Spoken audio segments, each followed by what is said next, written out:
With us now, Foundation Capital's Paul Holland. Foundation was an early venture backer of Netflix. Paul, good to see you. Good to see you, Carl. This is Mike, but let's talk about sorry, Mike. Netflix. I can't. That's okay. I'm blind. I can't see the monitor. Impossible to know. I got you.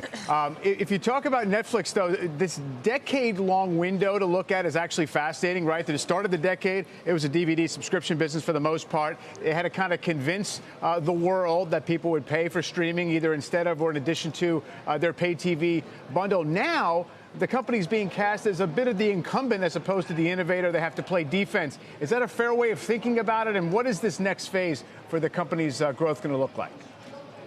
Well, I think you characterized the history quite well. My partner, Mike Hsu, invested in Netflix back in 1998. At the time, the concept was, we'd like to see large markets, we like to see innovative business models, and we like to see fantastic management teams. It's now 21 years later, and all of that's been proven out in spades. One of the top 5 investments in the history of the tech business as a whole. And then I'd probably quibble with you a little bit about the present. Yeah, they're the incumbent because they've earned the top slot from that perspective. People like Disney took 21 years to respond.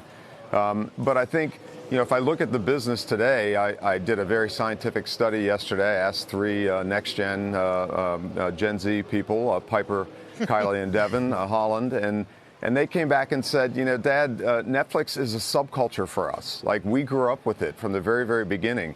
It's a dream brand from a segmentation perspective. So when you think about kind of where they are and the positioning they are in the marketplace, it's a $1 trillion marketplace for media. They're number 1 and continuing to grow. And so, yeah, they've become a giant, but they're still a pretty nimble and effective giant run by, the best management team in the world, for my money.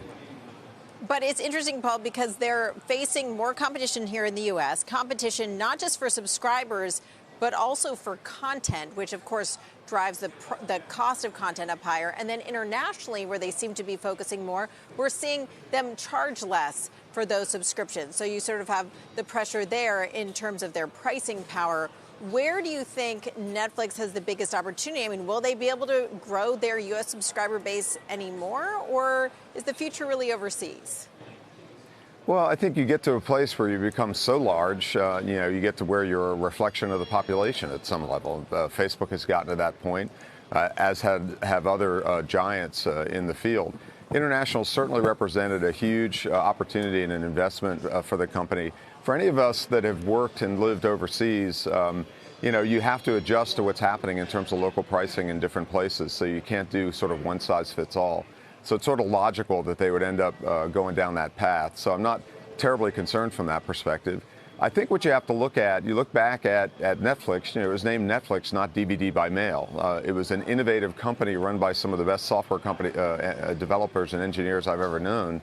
And I think as we look forward, we're going to continue to see innovation on the business model. Some of that, you can look at and try to predict, and some of it you can't predict. But this is a disruptive group that has built out this business, and they're not going to rest at this point. It's still very early days when you think about it from that perspective.